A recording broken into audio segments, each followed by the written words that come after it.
All right, I will begin as I always do with a very joyant and jubilant hello to all of my good friends out there in the trading universe, or any universe for that matter. Welcome everybody. Doug here with Trade with Doug, and welcome to another stock market review and recap. And I'm sure by now you know what my guarantee and promise is, that I will always take a grope in the murkiness, try to make some sense out of the stock market. And whatever I discuss, I do hope it puts some money in your pocket. Now, on that note, let's focus on that last phrase. That's what we're going to do today. Because in today's session, I have three, that's right, 1, 2, 3 of my favorite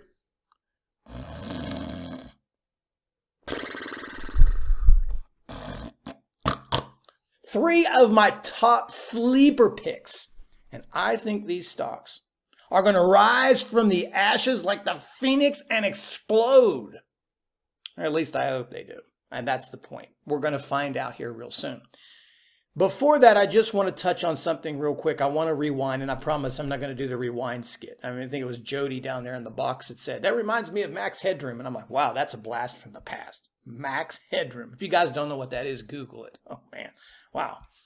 Anyway, we were talking about, there was a joke I come up with. I like to try to make trading entertaining. Look, I know I come across sometimes as a goofball. All right. And maybe I am, but I'm dead serious when it comes to making money. I don't joke around, but I like to make trading fun, and I try to entertain people in the process. Okay.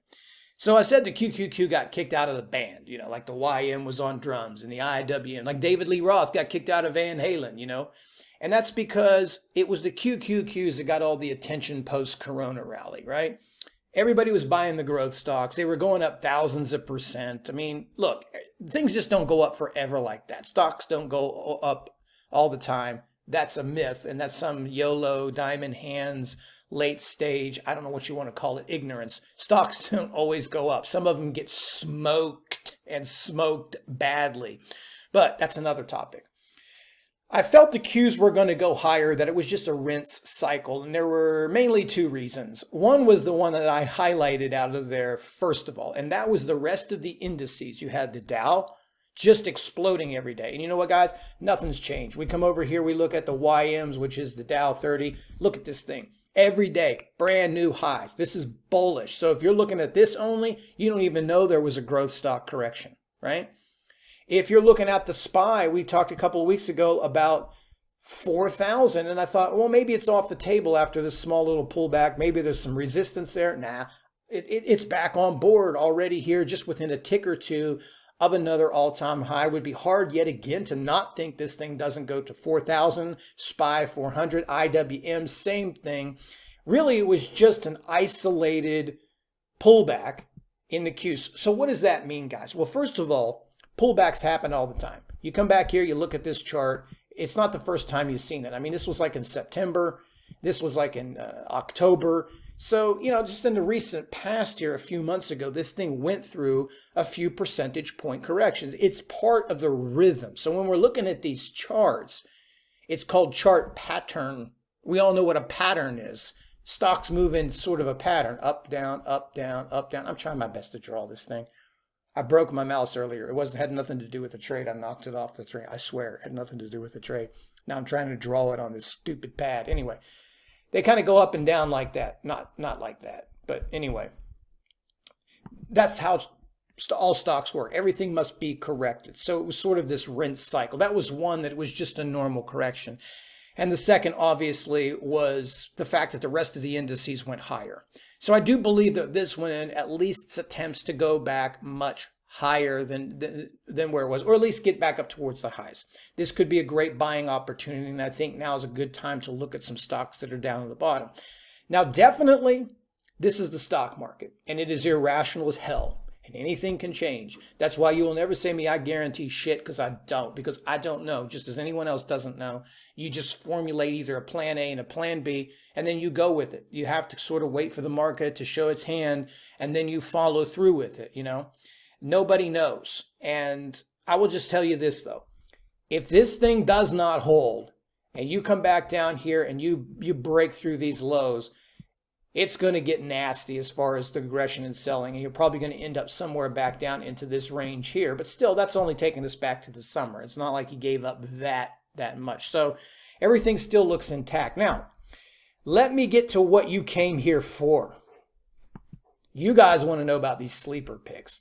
Some of these I might have spoken about before, and I'll give you the background on all of these. Let me see if it's this one. Yes, Elastic, ESTC. This one is a stock that I've watched for quite some time. I mean, this one here is another one that's been in a long, significant run-up. Now, why I'm bringing these up here is there are a handful of ones that already bounced. In our last one, we were talking about Overstock. It's already bounced. We were talking about Netflix, already bounced. So some of these we've done very well with, and they've already made some bounces. But this is why I sometimes say in corrective markets, it's better to trade the actual markets itself. Because if you would have bought these stocks right here, then you would kind of be disappointed because they haven't bounced yet. So that's kind of what we're talking about. Normally when we go through corrections, I like to trade the indices because as you see the Q bounce, but some stocks in there do not. They just kind of get left behind. And if you buy those, then sometimes that's what happens. But we're going to try to look at these because risk is reward is good. Anyway, nice Momo runner here. Earnings on this wasn't as good as they wanted to, but it's still a very strong, strong growth, high profitability. I mean, this thing just ran right into the 200-day moving average. That's what this line is. Kissed it almost to the penny. And now you see this thing curling back up here. So you've got two things to look at here. One is this recent pivot is right here in this area. It's a little bit short of this really tighted consolidation area in this spot right here. It's just slightly, in a perfect world, you would want this thing to come down in here and tap into this area, but it hasn't quite done that. So I think this one's a pretty good trade right here. I shouldn't say pretty good. I think this is a good risk to reward trade. Let me open up the chart just a little bit better so you guys can get a view.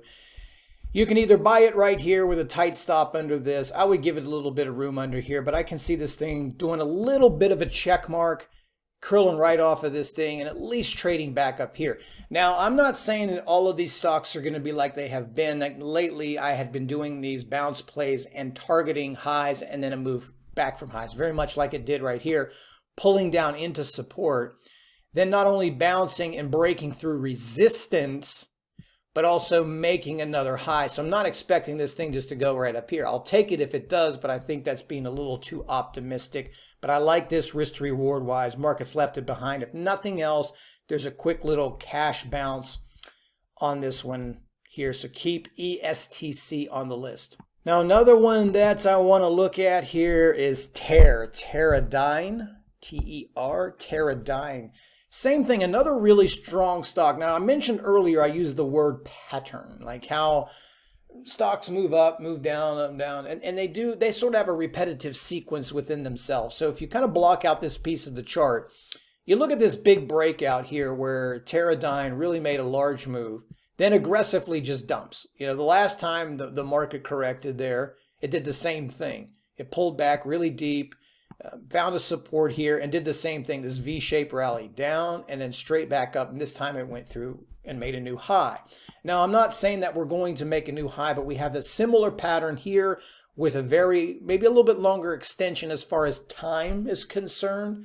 But you have a nice pullback here and now you're clustering very tightly in this area. So I want to focus on this area real quick and kind of interpret what I'm seeing with this chart, so you can see what I'm looking at here. And let's open this thing up. Of course, in the perfect world, yet again, you want, I would hope that it would come down here into the 200-day, but it just come up a little bit short. So I think what you need to see on this one is a confirmation move where it breaks above this 117, 118 area. Let's call it 118 here. Yes, I'm drawing with this. I'm like a preschool, less than that. I can't even draw. 118 right here, then you can confirm a move to the upside. Maybe you trade up into this level or maybe possibly back up into here. You could stop right under here. I think I would at least give it down, the risk down into this moving average, which is like 99. So like say 100 to 98 would be a stop. I think this is a good looking chart. I think if the market continues to move up, that investors will look for value. So these stocks that we're talking about will get some attention. They just have not gotten it yet. Why they haven't done it, well, I'm not so sure. But anyway, That's what I'm looking at. So you've got ESTC, you've got TER. The last one here is going to be a little bit different. It doesn't have the diving, dumpster diving sort of personality to it. And that is Cuervo, Jose Cuervo, Qrvo. I've been in this one before. I've been out of it now for some time, and I've been looking for a reason to get back in. Now, here's the thing about this stock. This has not budged very much whatsoever through any of this market fiasco. Okay, this is a growth stock that enjoyed all of the benefits during the run-up, moving up really nicely. You know, I don't know how many percentage points, but here's another one of your triple-digit winners here in this thing. We saw tons of them. I can't even count how many there have been since post-corona. But while many of these went through their cycle, like Square, like NVIDIA, like a lot of these, TTD, even Tesla, all of these big name stocks got crushed in this recent growth correction, which is probably what we should just call it. So it's just more like not even a correction. It's more like just a distribution of money around the money cycle.